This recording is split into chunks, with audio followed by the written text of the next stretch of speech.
Perkenalkan, nama saya Desti Menes Ranjebula. Saya dari Prodi Pariwisata dan teman Saya Lejer Panggabean. Saya Rosiana. Saya Sharon Florencia. Saya Baby Amanda Pupa. Kami di sini bakal menjelaskan mengenai materi agama atau aliran kepercayaan pada abad pencerahan. Jangan lupa saksikan video kami selanjutnya. Bye-bye. 1, 2, 3. Oke. Halo semuanya. Hari ini saya akan menjelaskan tentang zaman pencerahan di abad 17 hingga 18. Di mana dunia memasuki namanya yang disebut dengan zaman pencerahan. Nah, pada masa ini manusia percaya pada akal, logika, ilmu pengetahuan sosial dan pengetahuan pemikiran sains dan mulai berkembang pesat. Pada itu memang berkembang pesat hingga hari ini juga. Nah, baik, ada banyak sekali orang yang berani mempertanyakan aturan-aturan yang selama berabad-abad dianggap mutlak. Tentu saja hal ini mempengaruhi terhadap agama dan kepercayaan, menyesuaikan diri dan semangat baru yang terbuka.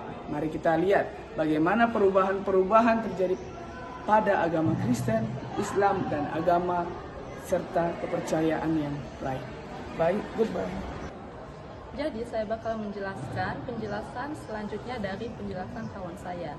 Banyak orang mulai berani mengkritik gereja karena dianggap terlalu dominan dalam kehidupan sosial dan juga politik. Pada saat yang sama, Protestanisme semakin berkembang pesat, memberi kebebasan bagi setiap orang untuk membaca dan juga menafsirkan Alkitab, tanpa harus sepenuhnya bergantung pada gereja maupun orang-orang tertentu. Hal ini membuat umat Kristen mulai memiliki kebebasan berpikir dalam beragama. Tokoh-tokoh besar lainnya juga seperti Galileo Galilei Neotheon adalah contoh bagaimana iman dan ilmu pengetahuan bisa berjalan seiringnya bersama. Mereka juga tetap percaya kepada Tuhan, tapi juga menggunakan akal dan juga alam dalam menjelaskan hukum-hukum yang telah terjadi di alam. Deisme percaya bahwa Tuhan memang ada dan menciptakan alam semesta, tetapi selain itu manusia diberi kebebasan untuk berpikir dan juga meneliti serta menentukan jalannya sendiri.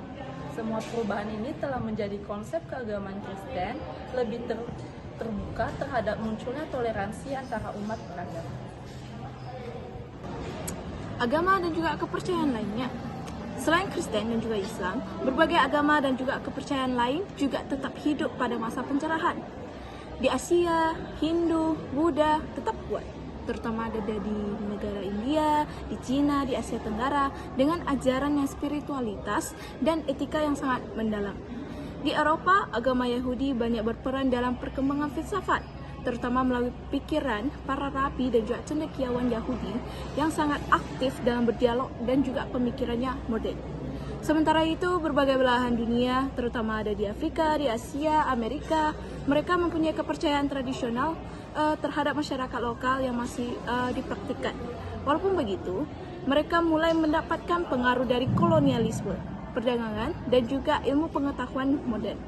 Semua ini membuktikan bahwa walaupun dunia ini sedang berubah dan berubah itu sangat cepat, keberagaman dan juga agama, kepercayaan itu masih tetap menjadi sebuah bagian yang sangat penting dalam kehidupan manusia.